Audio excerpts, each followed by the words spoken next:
I forgot to tell you guys, I'm committing to the gimmick this month of Rutger Hauer. I have my hair dyed just like Rutger Hauer in the 80s. It's bleach blonde, thrown back, and then Dustin oddly looks just like Gene Simmons does in this movie. At the beginning of the movie, where he looks like one could probably say the most Middle Eastern Gene Simmons has ever looked in his entire life. To be fair, he was born in Israel. I know, but 99.9% of people do not know Gene Simmons as Abdul Al-Rahim or Malak Al-Rahim. Well, whatever the fuck is Malak Al-Rahim. Most people are expecting him to come out the white and black face paint, the long tongue, not looking like fucking double from what's that movie called? Executive Decision. Oh, right. Yeah. He's right at home in that movie. Didn't they have a white guy playing a terrorist in that movie? Yeah, the dude who plays Poirot on like the PBS stuff. Forget what that is. Yeah. David something. Yeah, same difference. But so yeah, if you're wondering what in God's name we're talking about on this episode of the Culture Cast, I am still your host, Chris Dashy, much to the chagrin of many of you. I am joined by my good friends all the way from a couple miles from my house, Dustin Rutledge, within walking distance, but not today when it was 100 degrees outside. And all the way from a very, very, very, very, very different climb than the one that we're in now, your friend and mine. He's a cool dude. He brings that Troy Evans energy, the one and only Mr. Trevor Gumbel. I thank you. Your reputation precedes you. What was it like in Seattle today? Tell me what the weather was like today. Actually, compared to the last week, it was actually tolerable.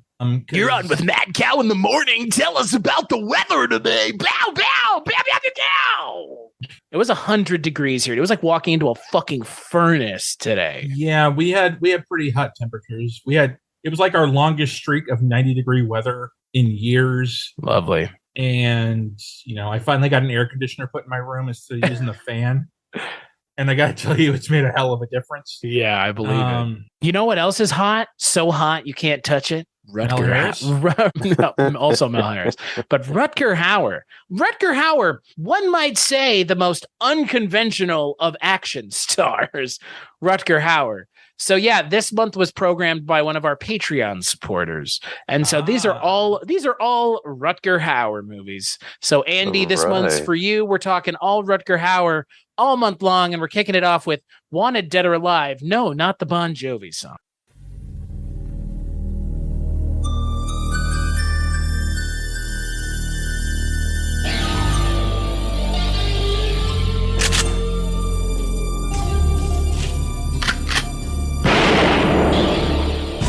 He's a hard-working, dedicated, no holds barred.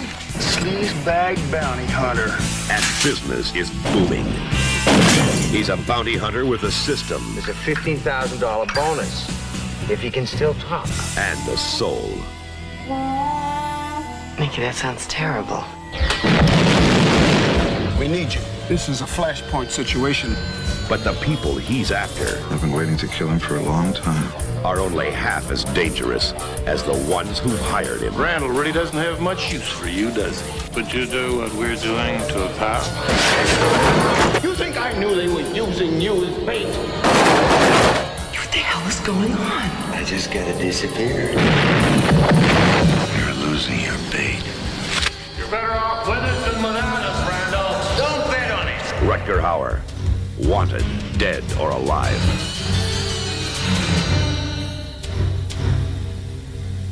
So the film is directed by Gary Sherman. Yes, that Gary Sherman of Dead and Buried fame and Poltergeist 3. It stars, like we mentioned, Rutger Hauer and Gene Simmons. Rutger Hauer plays the descendant of Steve McQueen's character from a TV show from the 50s, because that's a thing that mattered in regards to anything that happens in this movie. Yeah, and it's that wanted, dead or alive canon. Yeah, it's a So would it be considered an adaptation of the television show, or It's considered a sequel, a continuation, as it were. Gene Simmons, however, was not in the TV show. And yes, Gene Simmons, the lead singer of Kiss, plays Malak Al-Rahim, a very nasty man from the Middle East who likes to blow shit up. Yeah, you've got some other folks in here, Robert Guillaume in front of the camera, Mel Harris, like Trevor mentioned, and William Russ not playing a father in Boy Meets World. So with that all out of the way, Trevor, was this the first time you had ever seen Wanted Dead or Alive? Indeed, it was. My Rutger Hauer filmography is experience, I guess, is slightly low. For me, I have not seen a single Rutger Hauer. He is the lead of a film movie. No, that wasn't him. And I don't know why I confused him for Dolph Lundgren. I was gonna say Blonde hair.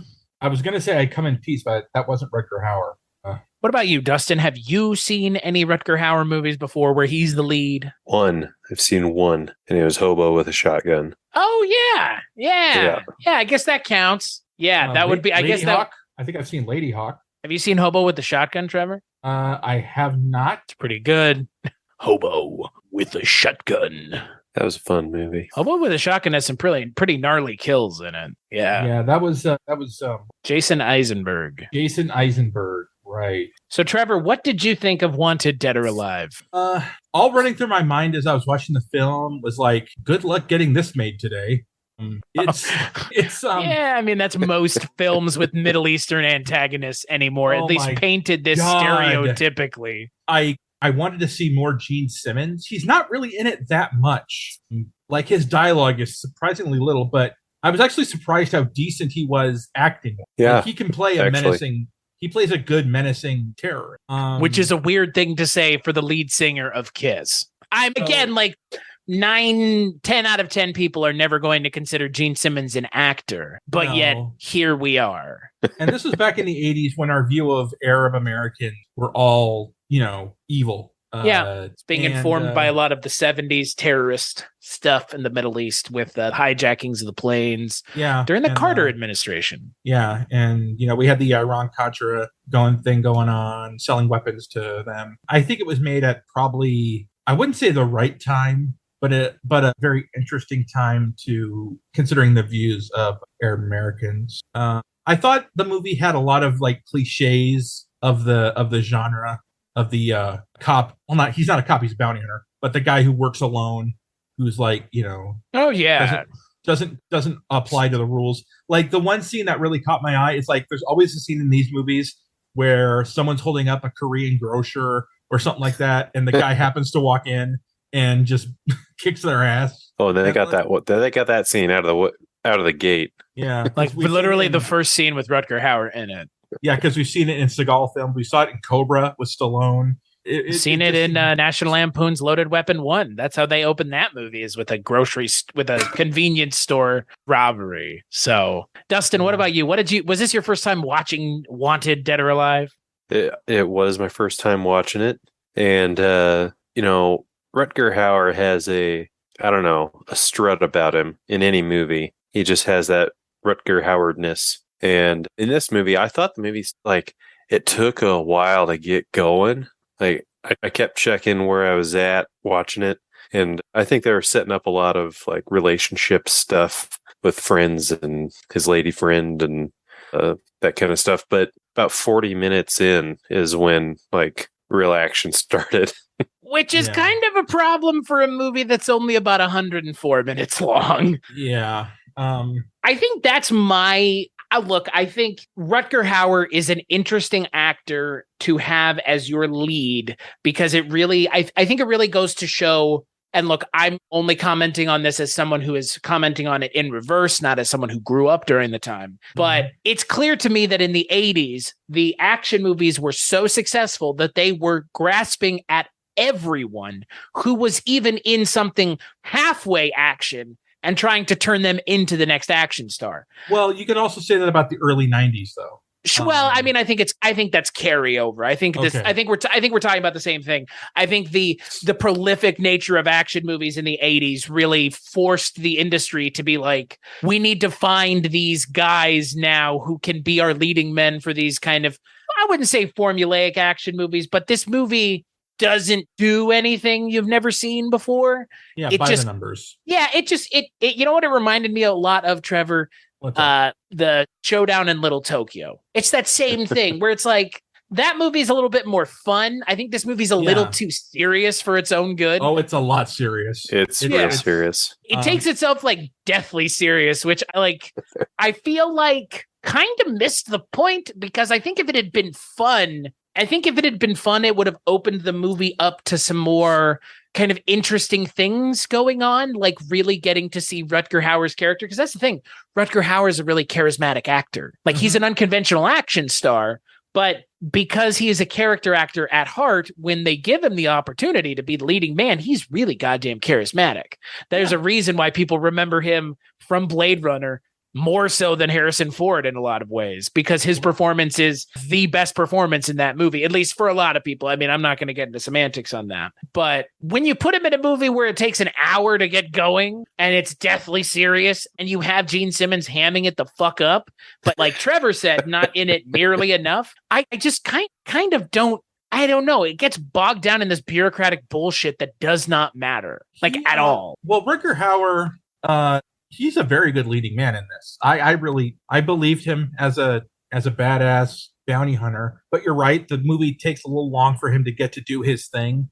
I mean, we see a little bit of it at the beginning, but then it kind of just it has this movie had a lot of confusing double cross. Who's watching who? They're watching him, but he's watching someone, and someone's watching them.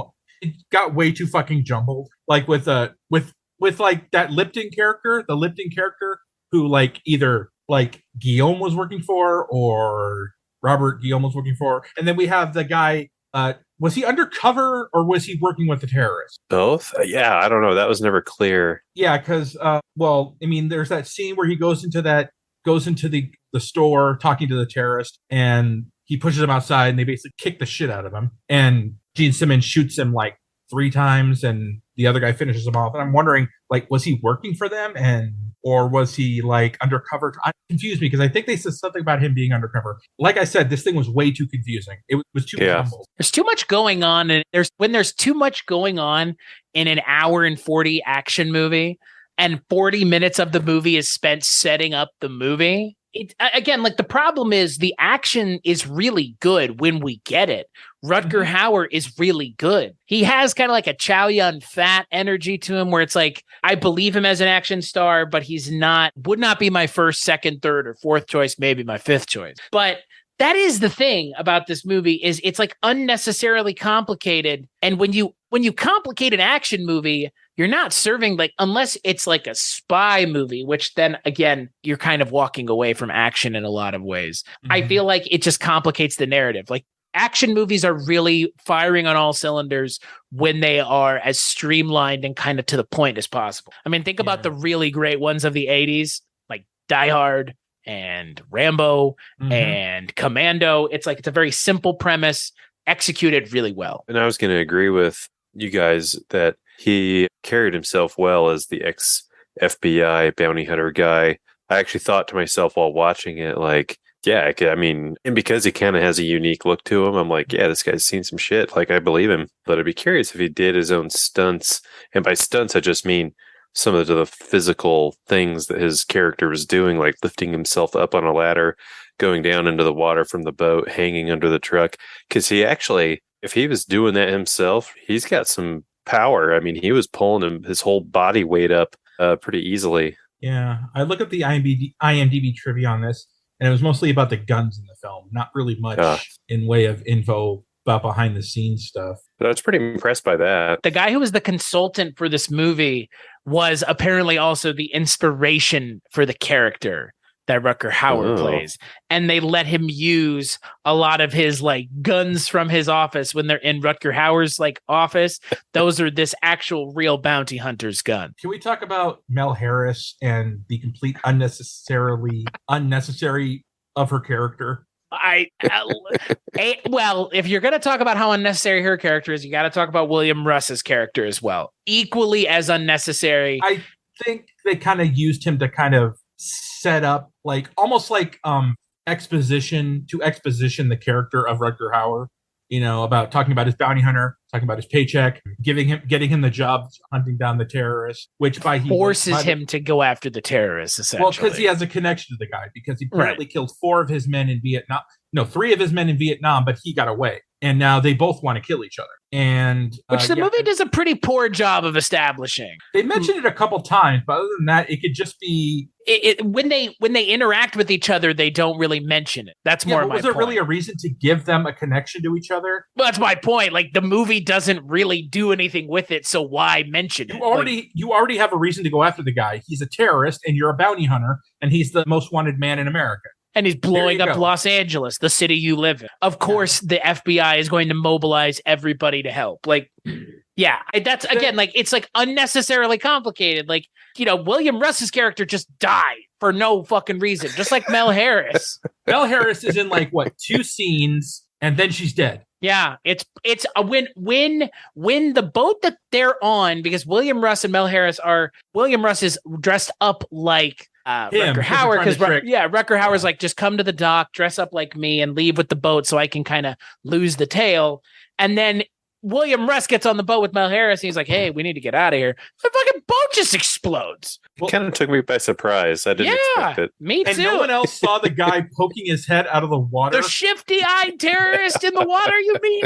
The shifty-eyed guy twirling his mustache. I was thinking to myself, that's kind of hilarious that he goes like, yeah, sinks back down into the water. It's like a fucking cartoon character. Like, I was laughing. Excuse me. The guy over here? Anybody? There's a guy in the water audibly laughing, guys, where there's like a crowd of 30 people on the dock. Yeah, it's fun. This is the most incompetent FBI I've ever fucking seen.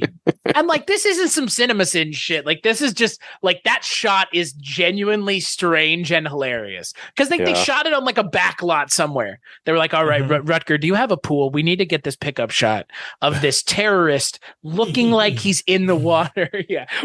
Twirling his mustache like a fucking Bond villain. We forgot to establish that somebody blew it up. And he's wearing a mask that's made to be used in like shallow pools or some shit. Yeah. And he takes the tube underwater. Well, like, motherfucker, that's not going to do you any good underwater. You'll just be sucking in the water.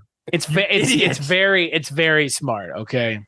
Well, and like you mentioned, Robert Guillaume and the rest of the FBI are like the most incompetent assholes this side of the Miami Metro from fucking Dexter. Like, they're completely unable to do anything. The terrorist just keeps calling them, and they're like, what do we do? He's going to keep blowing stuff up. How do we know it's you? Yeah. Oh, you'll know it's me. Gene Simmons, the man with the greasiest fucking hands you've ever seen, pressing that scene where he just presses his hand. Phone. No, but then he presses his hand on the glass of the booth, because they're like, how do we know it's you? And he's like, oh, you'll know. You'll know it's you. And he presses his hand on the glass. It like leaves a handprint. It's like, dude. That was a dirty hand. Yeah, like fucking gross. It's just an excuse for later in the film to say, oh, we have his handprint on the phone booth. Yeah, but it's like, it's so funny because is the phone booth dirty? Is his hand dirty? How is he leaving this giant? It's like a really well patterned handprint. Guys, I need to mention another thing. First, he blows up a movie theater. Why? That's not the thing. That's not the thing. A theater showing Rambo: First Blood Part 2, and then we see a family come in with a little girl. That's right. Rambo, that's right. First Blood Part 2, and I think they had like a family with a little girl just so they want the audience to say, "Oh my God, he's killed a child." Yeah. And hate him even more. Multiple children. There were multiple children in that movie theater. There had to be. 80s parents didn't give a fuck about R-rated movies, did they? Clearly. And look where it got them. It got them and their children blown up. It's like, do you need to manipulate us into thinking what he did was horrible? He blew up a fucking theater with people are in that theater. It doesn't matter if it's a child or whatever. People died. That's all you need. They killed a child. They've crossed a line. A little girl didn't get to see First Blood. Part two.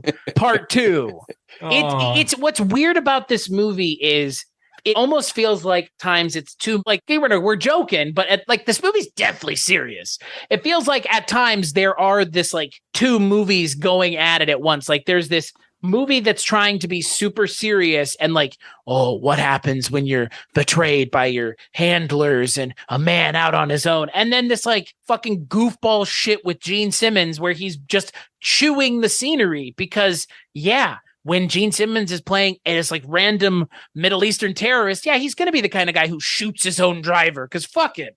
And then he just like throws their body to the side and like wipes the brain off with his bare hand. Was that a weird edit or was it just me? Like when he shoots the woman driver and it's like off screen bang right next and suddenly it's very strange. And then you just see her with like the like crappy looking like latex goop that they just threw behind her. Like, all right, yeah, they'll buy this is brain matter for 2 seconds. Just don't close up. Just light it very poorly. Yeah, that's all you need. He kicks her. And he just like throws her body off to the side. Like that's what I liked about this movie was when it really leaned on the things that I personally like about Commando and all these other Schwarzenegger and Van Damme and Stallone movies where they're like, yeah, this guy is really charismatic, so let him do his thing. Yeah, definitely. There were sparks there of it has the fun. parts. There's parts of a more fun action film in here, but they complicate it too fucking much. It's like they were trying to be deeper than it needed to be because, you know, a lot of that shit doesn't matter. Just let him go after the bad guy and let that be the movie. You don't have to have the FBI trailing him for some fucking reason. And you don't need the Robert Guillaume character. You don't need the Mel Harris character. You don't need the William Russ character. Extraneous, you know. You don't really need some credits. Well, that's the thing. Like, do you need all those people in a movie where it's like one man on his own? If you want to have the FBI in it, just have the FBI be like, you broke too many rules, FBI. Don't be like, oh, let's track him, FBI. Which makes no sense. They never explain. They're all like, who's tailing him? Like, no one even knows. Like, I don't understand. Like, there is a moment where there's that scene where one character goes, was that us? Was that us? And it's like, you fucking morons don't know who this was. What? Yeah, this is like I swear, like the most inept group of asshole, like law enforcement. I don't know. What do you expect when your captain is named after chicken soup? Wow. You know what, though? I like Jerry Hardin a lot as an actor. He played Deep Throat in the X-Files. So I have a very soft spot for him, but he is not used well in this movie, period. No. More or less nobody but Rutger Hauer and Gene Simmons are. I mean, Robert Guillaume is given effectively nothing to do. But because it's the Rutger Hauer and to some extent Gene Simmons show. Yeah. I mean, that's probably my the biggest overall takeaway from this movie, casting wise, is I wish there was more Gene Simmons, like, period. You know what's interesting about Gene Simmons' character is knowing how Gene Simmons is, you know, on stage versus this movie is I noticed how he never cracked a smile. He always had a scowl on his face the entire time. The only time you got to see the Gene Simmons like big mouth is when a grenade gets stuffed in it. Like, that was impressive. That thing was the size of a baseball. Hey, it's a good shot. That's a great visual of him with that grenade stuck in his mouth. And he's the only one that could pull it off. That's why he got cast for that movie. We need an actor whose mouth can unhinge and we could stick a grenade in it. Can we talk about Gene Simmons' filmography?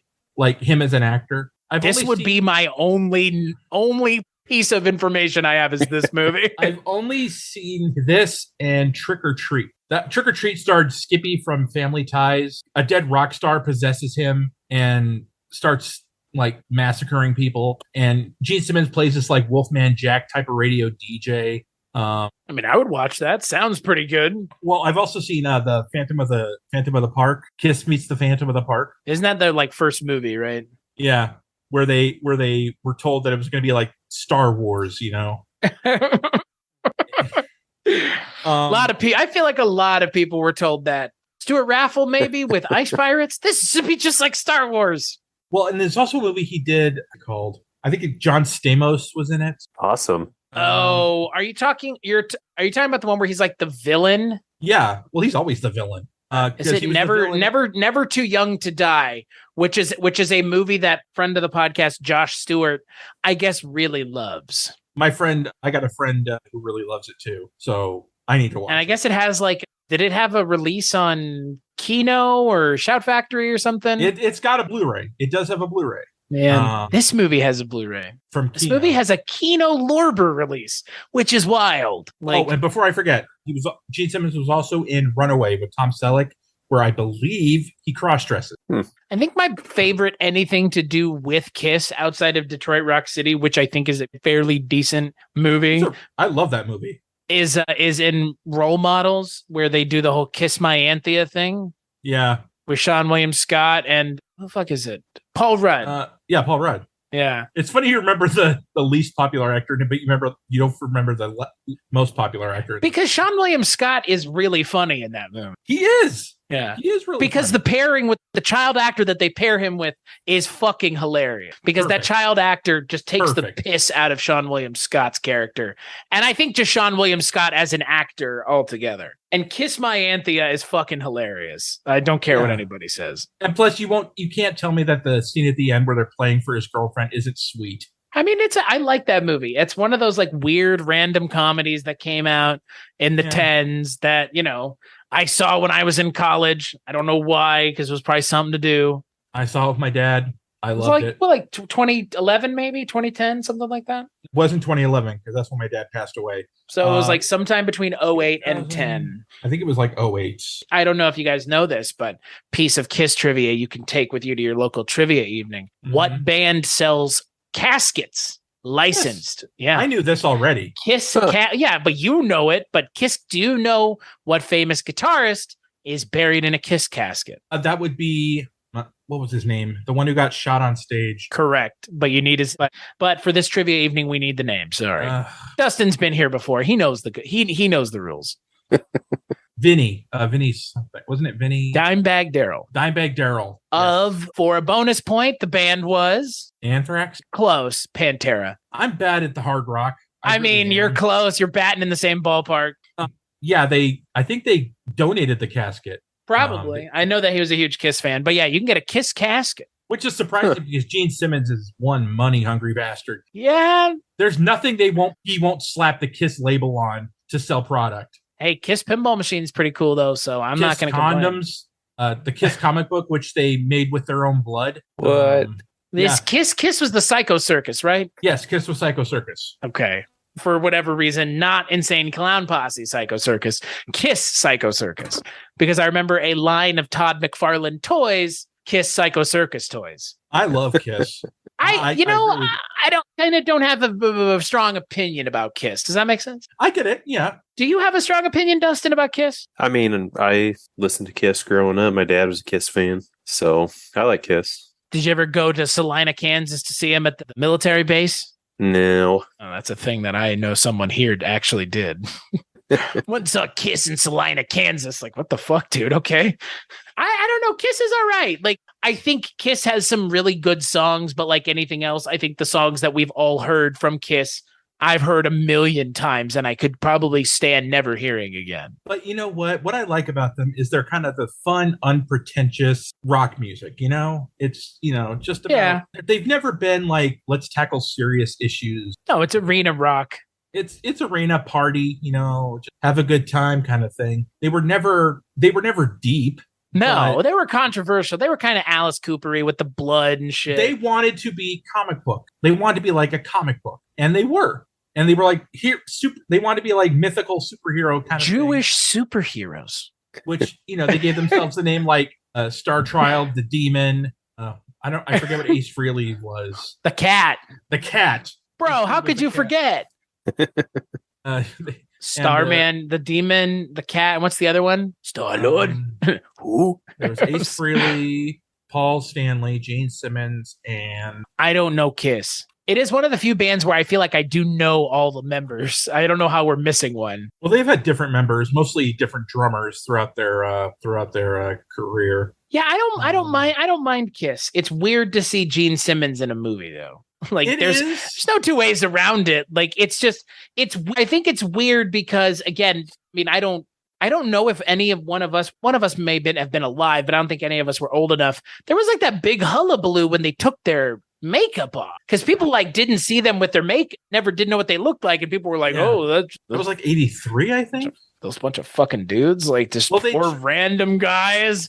Well, and so like seeing Gene Simmons in a movie is like, for me, it's that equivalent where it's like, he's just a guy. Yeah, but he's not distractingly bad. No, when you think about musicians acting, I don't have a high opinion. No. There you go. But Gene Simmons comparatively is better than most. Actually, you know what? I take that back. Musicians as actors would be an interesting month to do, because I feel like we might be blanket statementing where we shouldn't be, because I feel like singers are better actors than athletes are. Well, there are definitely exceptions to the rule. I think there's exceptions to both rules, but I think overall, I think musicians are better actors than athletes. But I will caveat this. I think really depends on the script they're given. That's fair. Yeah. If you give them a bad script, nothing's going to save a performance, I mean, if you give Lady Gaga a good script, you may get a garbage performance, though. Okay, I'm going to ignore that because I'm not a fan of her as an actress. Okay, that's fair. She's a good musician, but I think as an actress, she's going the Jared Leto. She is, and like that's like, for me, it's like once you start going there, it's like you're really a downward spiral. I think so. I don't know. I mean, look, when actors are now saying about character acting, it's a really like it's destructive and it's not healthy and it's toxic. When the industry is turning around on it, I think it's okay for people like ourselves to say, yeah, I'm not a fan of people who do that. Well, I mean, because like for the longest time, people were like, Daniel Day-Lewis is amazing because he stayed in a wheelchair for My Left Foot for a year. Like, he's a good actor regardless of how he did it, but like he didn't have to do some of that stuff because it's just like unnecessary. Method acting to me at times comes off really fucking pretentious. Yeah, exactly. Like, it's unnecessary. You don't have to live in Lincoln's cabin or some shit like that to get into a performance as Abraham Lincoln. Okay? You don't have to send your castmates used condoms, dead rats, or what the fuck ever in the mail to let them think you're crazy. Yeah, but Jared Leto's a pretend. He's not really a method act. He's a fucking pretender. Okay, like Daniel Day-Lewis, 100%. I agree. Jared Leto he's just pretending. Yeah, I'm not even sure how many people are doing are doing method acting anymore. Anyway, I hope none, because I mean you can do great without it. I mean, Lady Gaga, and Jared Leto definitely are. There's the one thing about like remember the whole thing about Jim Carrey when he was filming Man on the Moon? Yeah, the Andy Kaufman thing. He would not stop being Andy Kaufman. Oh yeah. And he claimed he was like possessed or some shit like that. And I watched the documentary about it, and I liked the documentary because I found it interesting watching people's reaction to him acting like this. I mean, don't get me wrong, he gave a great performance in that film. It's a terrific performance. Problem is, I don't know if he had to go that far. But to what end, right? Well, he didn't get the Oscar. He got the Golden Globe, fair enough. But he, I mean, I like Jim Carrey. I'm with you. I think it's like anything else. You can either approach a project and look at it as a fun opportunity or take it very seriously. And you might get to the same conclusion, outcome, quality acting either way. But method acting, for people that want to do it, like, don't piss your co-stars off. That's all I'm saying. Do you think there's any method acting going on in Wanted Dead or Alive? None. Dustin, you sounded like a police officer. Do you know how fast you were going? Gene Simmons plays a creep, but then again, he's always been a kind of a creep, kind of a creepish dude. Gene Simmons is playing to type perfect. He's really good. Like, it's a real shame that he is just not in it enough. Because it should just be him and Rutger Hauer just going back and forth, or Alan Rickman, Bruce Willis, Die Hard style. Because like they could have some good pithy one-liners. Gene Simmons is very unfunny, very serious. Rutger Hauer could be kind of a prick because you kind of see he's kind of a prick. Because a lot of people were taking those types of terrorists back then very serious. I mean, you had the Pan Am flight that was a couple years later, I think. The bombing of the was it Pan Am? We're like a decade removed from True Lies coming out. Yeah, I mean, True Lies definitely treated it with a lot more bombast. It's like what I'm no pun intended. Bombast. Yeah, that is what I am kind of saying work better in this movie is that tone, because like you see it at times in this movie. This movie I think is just really a tonal mess. And I think it goes to the script. I think it goes right back to the script because, again, they're trying to have this serious movie, but at the same time, like not serious at all. Well, and it kind of starts off kind of strange. I mean, they're kind of setting up Nick Randall as this badass guy. You know, he goes into a bar following this guy, orders a whiskey, takes out his chewing gum, and proceeds to drink the whiskey, which would be disgusting. But then he takes a full glass of whiskey out into his car and drinks it behind the wheel. The guy he ends up, capturing is like one of the most racist motherfuck pieces of shit I've ever seen in a film. He's like grabbing the Asian grocer, calling him I don't know if I should say the word because it's pretty fucking offensive. It's the same word Christopher Walken used in Pulp Fiction to describe. Yeah. He's like he's like threatening to like rape his wife and shit like that. And it's a good way to set up Rutger Hauer's character, kind of a save the cat moment, if you will. Oh, and when he pulls the gun out from under the car seat, that was sweet. He does really badass things, like locking the guy in the trunk was pretty fucking cool. And the scene where he's trying to get the information out of the one terrorist who's locked in the locker and starts blowing holes in it. Well, he sticks the gun in and shoots it so that it makes so it's super loud. Well, first he hits it with the gun, then shoots a hole. Hits it with the gun, then shoots a hole. Yeah. And a lot of the terrorists in the film do the same thing. I don't know. Okay, I'll give you the address. Yeah. It's a barrel factory where they make barrels. They don't exactly they're not exactly a lockbox of information. No, there's that one terrorist. The terrorist in the locker survives. The FBI is interviewing him when they get to the place. And the FBI gets this information from another source. I forgot. It was like a bunch of numbers and a name and a word. As soon as the terrorist hears it, he takes a gun and shoots and kills himself. Right. Can we talk about the way Gene Simmons went out? Oh, the end. The best part of the movie, you mean? Because the thing is, if he catches Gene Simmons' character within a week, he gets $500,000.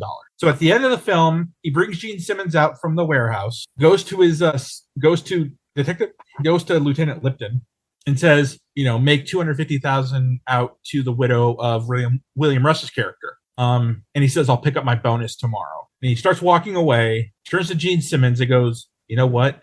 Fuck the bonus. Pulls the pin out of the grenade, and Gene Simmons is like, everybody clears out, and Gene Simmons is like, and he explodes. Just kind of bouncing around. Yeah, and you only see the lower half fall. And like, if you'd have kept that kind of tone for the film, and I'm thinking, why didn't any of the FBI take the grenade out of his mouth the whole time? They all left it in it. They were like, he's fine. They don't care, man. He's a bad dude. That's why. They're probably wondering how they got that grenade in his mouth. I mean, I think my other thing with the movie is that the climax, like this final fight, there really isn't one.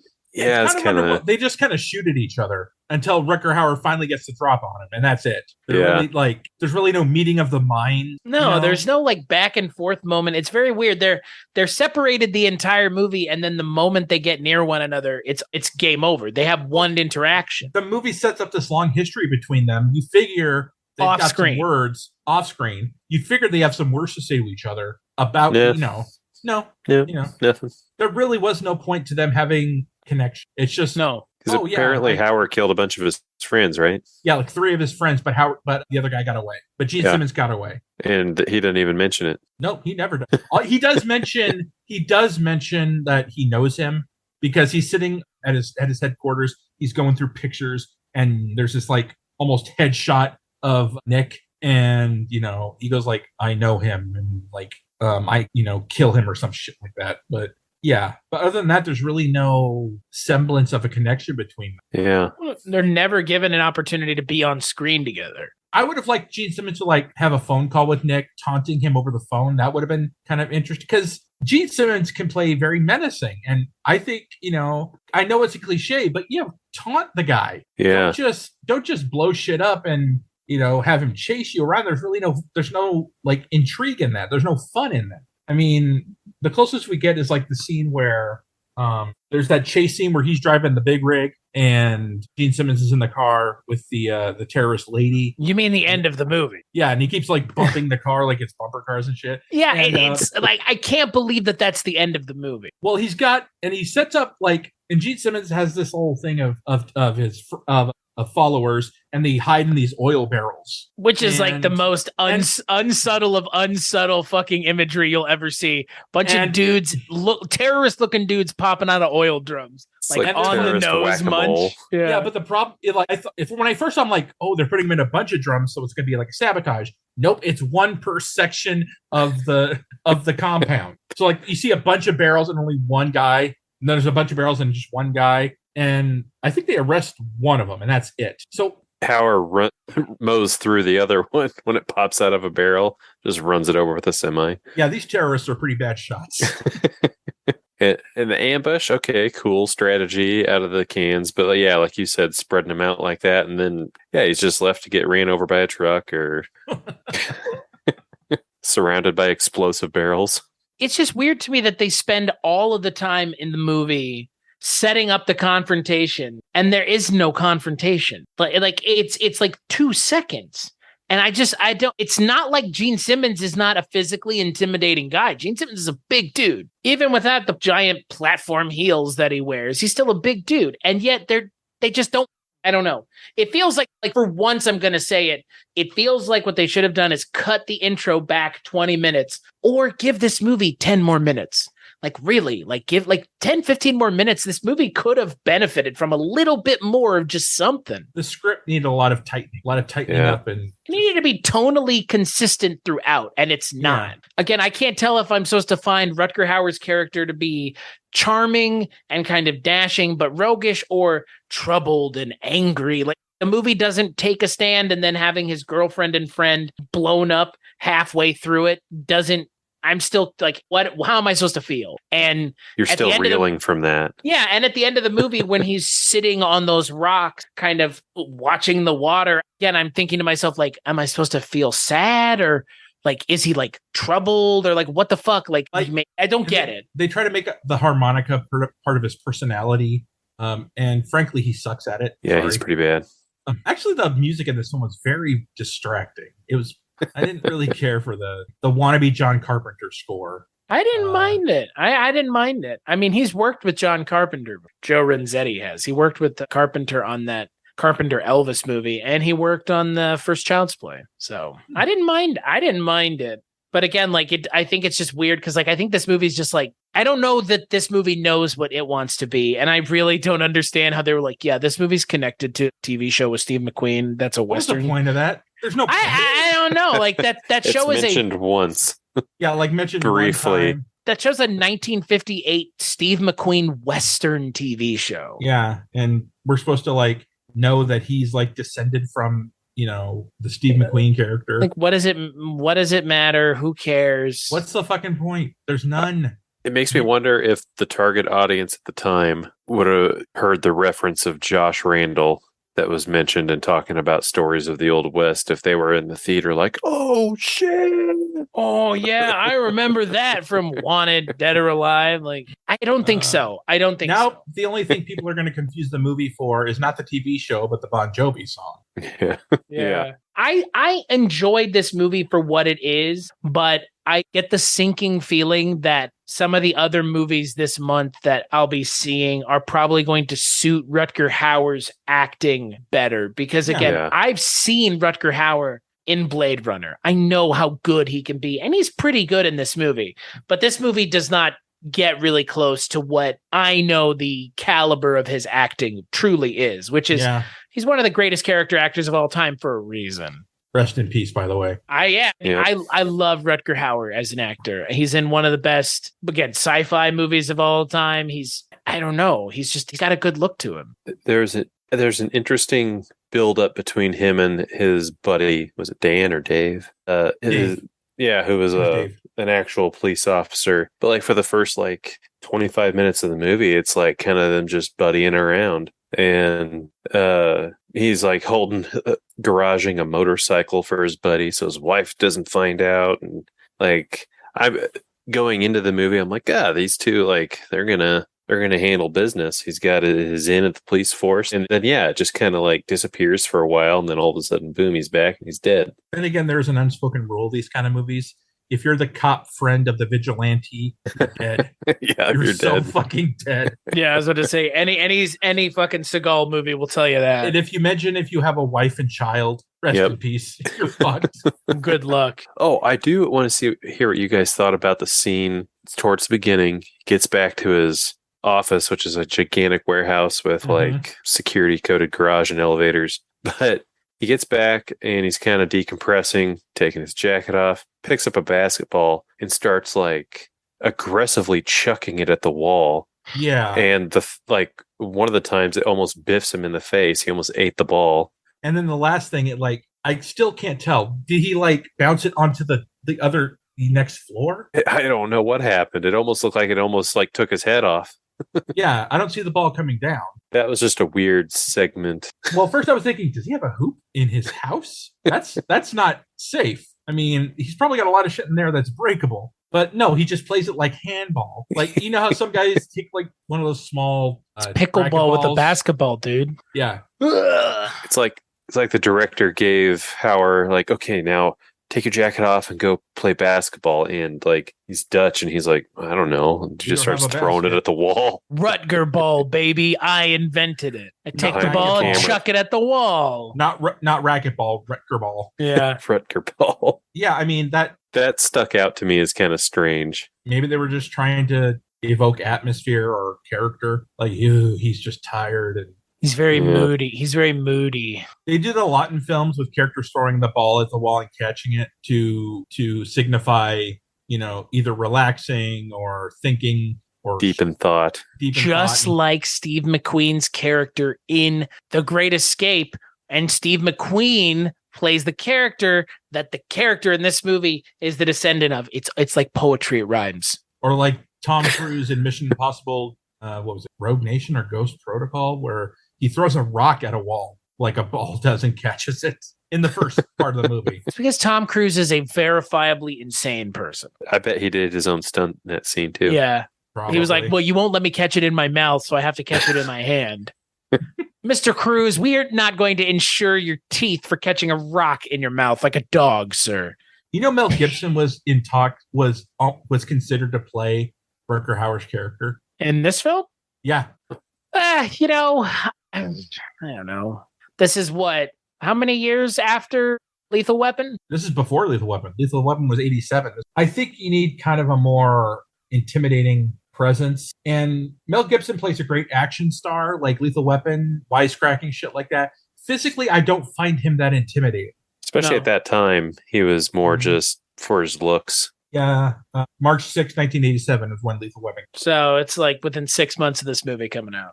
Yeah. I could have seen Mel Gibson in this movie. Again, I think that the issue with this movie is like, I don't think that this role is like anything so special, exciting, novel, or unique that I think anybody could have done this role. Like realistically, like there ain't much going on in this movie. This is Stallone, Cobra. This is basically Cobra, which I've never seen. You should. It's a good movie. I like it. If they remade this movie today, they'd probably cast The Rock. He's in everything anymore. Just like in Walking Tall.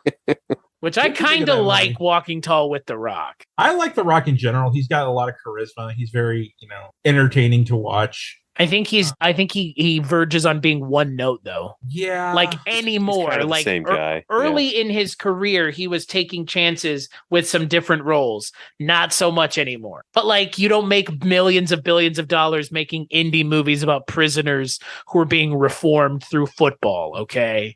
Well, and I think John Cena is kind of having the same problem. He's also a very funny actor to watch. He's got a terrific timing. I would say we need a big muscle bound guy with good comic timing. You have like four people to choose from. Any one of them are valid. I don't think any one of those dudes gives a shit that they're typecast though. Well, I mean, John Cena's still making the money. So is The Rock. You know what I mean? He's fully aware that he's seen as a nice guy, an approachable wrestler. And there's no intimidation. Like physically, he could be intimidating, but he's very approachable. He seems very approachable. Yeah. And early on, he tried to do action when he did The Marine, which is not a bad movie, really. Was Cena believable in that? As film? yeah, I mean, it's pretty much just like Die Hard. Guy's wife gets captured. Robert Patrick is the bad guy. And then one of his henchmen says, "Who is this guy? The Terminator?" Yeah. Hardy har. Then he did Bumblebee. That's another serious role. Yeah, but lately I see him in mostly like these off the wall comedies. What about John Cena as Nick Randall in Wanted Dead or Alive 2 and Sylvester Makes 3? I've watched that. I actually would watch that. I'd watch it. Who plays Sylvester, though? Sylvester was Robert Guillaume's character, right? No, I'm just saying, like, the movie would be called Wanted Dead or Alive 2 and Sylvester Makes 3. I just want to make movies with 2 numbers in the title because that's really obnoxious and completely illogical to do. Yeah, just put The Rock in the character. Fuck it. As Sylvester, just like a random character from a different movie that just like shows Make up. Kevin Hart be Guillaume's character. Yeah.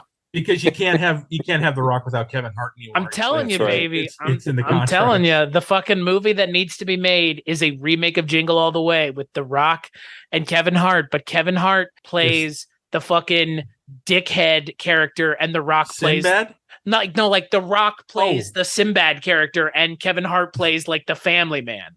Oh, It would be much funny. It's much funnier than having The Rock play the Arnold character. To see The Rock play unfucking Hinged would be hilarious. Well, did you see there's been news for years now that The Rock is doing a remake of Big Trouble in Little China? I'm sorry, but that movie, there's no need to remake that movie. There's no need to remake a lot of movies, but Hollywood doesn't stop. Remake bad movies. Remake things that didn't work completely or barely worked. Remake a movie like this. Like, I mean, there's nothing to this movie, but like, make a movie like this where the lead villain is someone that is a non-actor act. It's not like Ghostbusters, right, Trevor? You know what? I think it could work with 4 females. Wow, bro. I am a guy who actually will defend Ghostbusters 2016. There's nothing there's though. nothing to defend. You don't have to defend a multi-million-dollar movie that Sony didn't know how to advertise. Yeah. It wasn't funny. It doesn't have anything to do with women or men. When you say this movie is 90% improv and I just left the cameras rolling and we got some really okay. Move the story along. I don't want to see them ad-libbing like they're at the fucking Second City. No. They're at a diner together talking about how weird ghosts are. And then that one guy is flipping them off for like 20 minutes. I can't hate on Kate McKinnon. I liked her in the movie. She was my favorite part. Her and Chris Hemsworth. Yeah, but like, why remake good stuff? Like remake middle of Do you think like Roadhouse is a good movie? With Patrick Swayze? Yeah. I've never seen it as an adult. Do you know they're remaking it? Sure. Guess who's playing Patrick Swayze's character? The Rock? No. Think smaller. Kevin Hart? A little bigger than that. Kevin Hart on stilts? Jake Gyllenhaal. I mean, well, who cares? Why not? I mean, fucking... Was Patrick Swayze an action star when they did Roadhouse? I don't think so. That's interesting. Trying to picture it. I like Jake Gyllenhaal. I think he's a good actor. I think he's got some intensity behind them eyes. Same with our friend Rutger. Rutger's got that good brow line, though. He does have some intensity. And he's Howard got that does. fucking widow's peak with that blonde hair, man. I love Rutger Hauer's hair, man. He had that hair. His hair was not blonde when he was an old man. It was very white, but he still had that big ass, perfect head of Danish hair. Dutch, right? Netherlands? Dutch, right? Yeah. I think that was his look. That was his thing. Yeah, I love Rutger Hauer. I'll play whatever part you want me in, but I'm going to have the hair. And yeah, he was acting up until the year he passed away, because he passed away in 2019. I think for me, like the movie that like I really want to rewatch now is Hobo with a Shotgun. I have not seen it in probably a decade. I haven't seen it ever. It's really good. It's fun. I remember loving it. It's over the top. It is a very good example of how to do a modern day exploitation film, looking very slick. I probably will watch it eventually. It was no originally Robert Guillaume, though. A fake trailer, wasn't it? Oh, yeah, it was a fake trailer in Grindhouse. Yeah, so To be fair, the movie I wish that they had made was Thanksgiving, not Hobo with a Shotgun. same director though. Thanksgiving had the Thanksgiving trailer is the Eli Roth trailer. Yeah. Yeah. So would you have him? Yeah, I mean, I think Eli Roth is okay. Yeah, have you guys ever seen the Eli Roth Death Wish? Yes, I have. yeah. And it wasn't It's just it wasn't okay. as bad as I thought it would be. There are some actually decent scenes in that. I mean, it seems like it was the last movie Bruce Willis gave a shit to do. I mean, he does have this disease, so that could be a part of it. I think my issue with the movie is it didn't understand that the original movie kind of has its own problems with like guns and gun violence, but like the original source material is not pro vigilantism. No. And when they're very much not. playing Back in Black while Bruce Willis is cleaning and taking apart his Glock. Didn't the author get pissed at the sequels? Because Speaking of tonally weird, that movie is tonally strange. I have yet to see Death Sentence, though, which is the other Death Wish movie that is also directed by well-known director, fucking James Wan, with Kevin Bacon. That is Death Sentence is the script written by the guy who originally wrote Death Wish. another thing about another film that was misinterpreted is First Blood. Well, not the sequels more than the first one was the Rambo movies. You mean the movies that the kid in this film was going to see? Yeah. When they were blown up? I'd say it was misinterpreted. I mean, the original book by David Morrell, as the same as the movie, was basically about a Vietnam veteran trying to get home. He has severe PTSD, and the movie is basically about how shitty we treat the veterans coming home from that war. That was basically the premise. It wasn't about shooting, killing everybody in the film. He only kills, I think, one person. Well, in the first one? Yeah. Didn't he only kill like one guy? Yeah, and but then the second one. The sequels were like, just let's fuck the premise of a Vietnam veteran going, let's just a suicidal Vietnam veteran. No, let's just have him kill all these motherfuckers. This Vietnam vet can't get over Vietnam, so we're sending him back to kill people. Actually, the author of the book liked a lot Rambo, the fourth one, where he's helping that missionary. You ever seen Rambo? John Talking Rambo? about the one with Julie Benz? Yeah. Where he's in like Malaysia? Yeah, Burma. I remember when he blows that guy up with the machine gun on the back of the car. Oh, yeah. Yeah, he actually liked that movie. He hated Last Blood. The author hated Last Blood.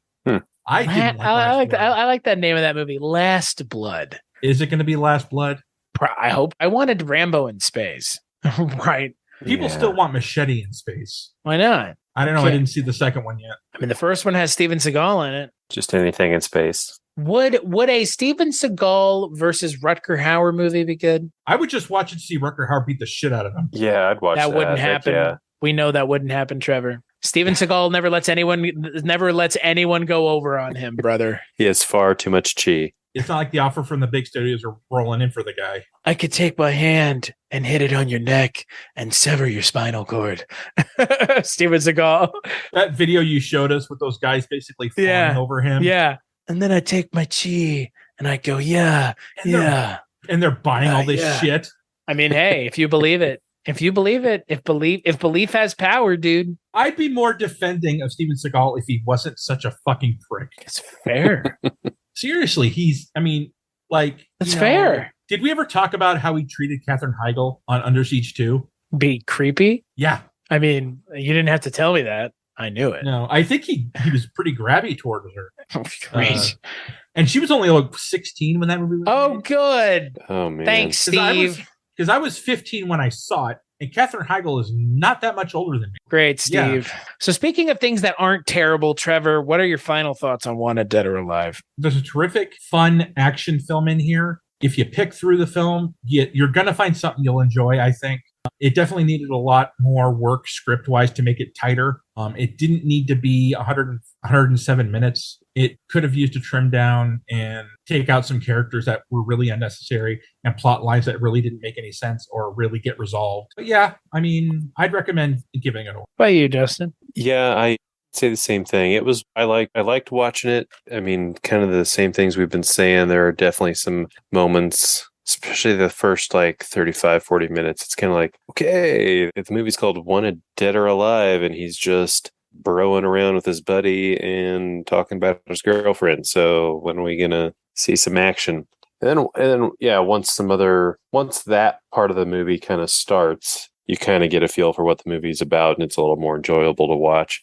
And they had to set up the friendship and the relationship, yes, but I don't think they had to do it for half the movie. Well, and then they just killed the guy anyways. It's like it fucking mattered. Like, well, your fucking friend's dead. Like, essentially off screen. So, but in a month of Rutger Hauer movies, I think this is a good one to dip your toe in and get started. Yeah, I enjoyed it. Again, I think it's just problematic for its tone, and I think I don't think Rutger Hauer was given much to do, and Gene Simmons wasn't given enough to do. And in those two failings, the movie kind of falls short of. I guess the poster looks so fucking cool, and the fact that it's Gene Simmons. Like, yeah, the poster's awesome. And like Gene Simmons is the baddie. Like, it has all the trappings of something that should really be special. I mean, it got released on Kino, so Kino must have seen something in it that they kind of felt was important. To be fair, Cool as Ice was released on Kino as well. That's fair. That's also fair. But I enjoyed it for what it is. I think it just, I think to Trevor's point and to your point as well, Dustin, I think it just needed a little bit more of a pass by somebody's, deft hand. I mean, this movie is written by three people, as it is one of those people being the director.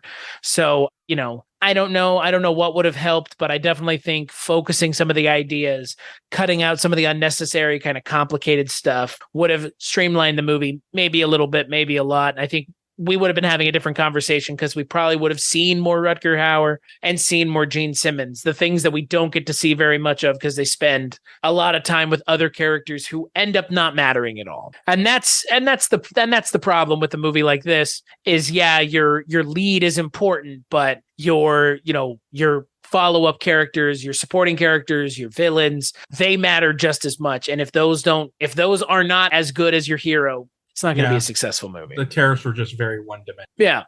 And you don't need to make all of law enforcement inept. Yeah. Like, I can believe that he can go out on his own and solve this. I don't need you to try and convince me that they couldn't solve it on their own anyways. Like, that's unimportant to me. So yeah, we'll take a break and we'll play a preview for the next Culture Cast of Rutger Hauer Month.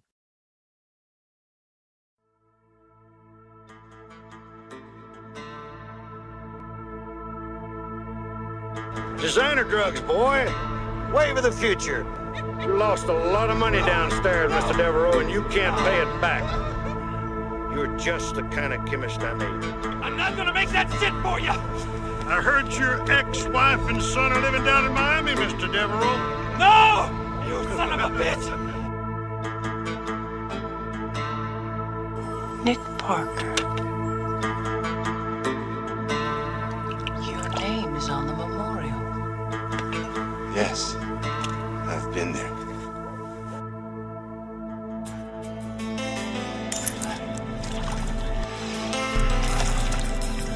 Frank.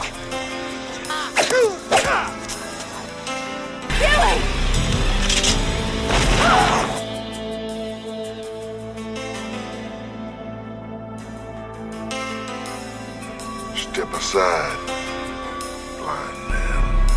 Now.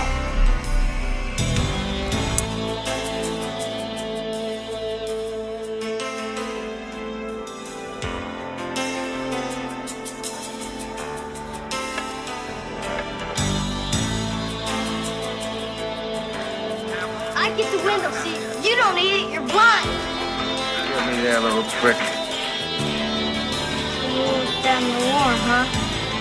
Right.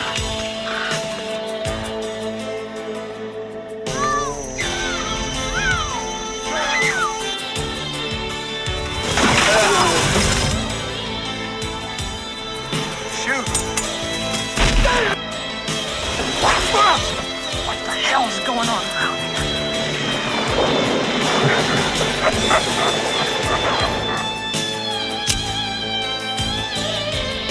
Nick, look at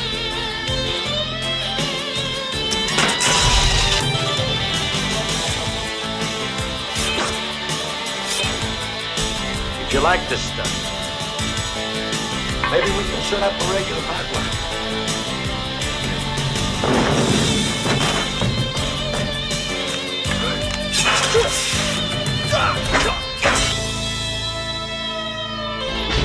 Blind Fury.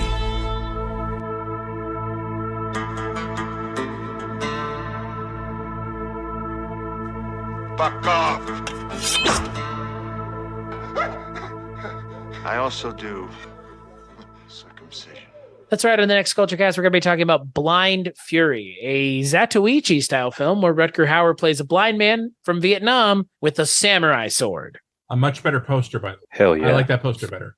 Is that movie good? Have you guys seen it? I have not, but Have all I not. remember is the poster with him swinging the sword and he's wearing the sunglasses and smiling. It looks fucking cool. It's cool. It looks like the energy this movie needed. Right. And that's the thing. Like, it's a comedy. So I don't know. Like, maybe it will be everything. If it is everything I hope this movie was, I'll make sure to tell both of you so you can watch it and be like, oh, this is the movie I wish that you guys had asked me to watch as opposed to the other one. Mm-hmm. So, but yeah. And on that episode, I will be joined by Cullen and Richard. So yeah, until then, my good friend Trevor, where can people find you if they were looking for you? You can find me on Twitter at Bad Vertigo. You can also find me on the On Seagal podcast with my lovely co-host here, Chris. And you can also find me, sometimes on this show if you're lucky and you pick the right episodes. And you can find me on certain episodes of Projection Booth. A Mike White joint. And Dustin, you have nothing to plug, but I'll thank you for being here. You bet. Yeah, Google me. Google me, boy. You'll figure it out. You'll know all about me if you Google me. Yeah. Don't Google me. cstachiw.com is my link tree. You don't have to go very far, look very hard. cstachiw.com.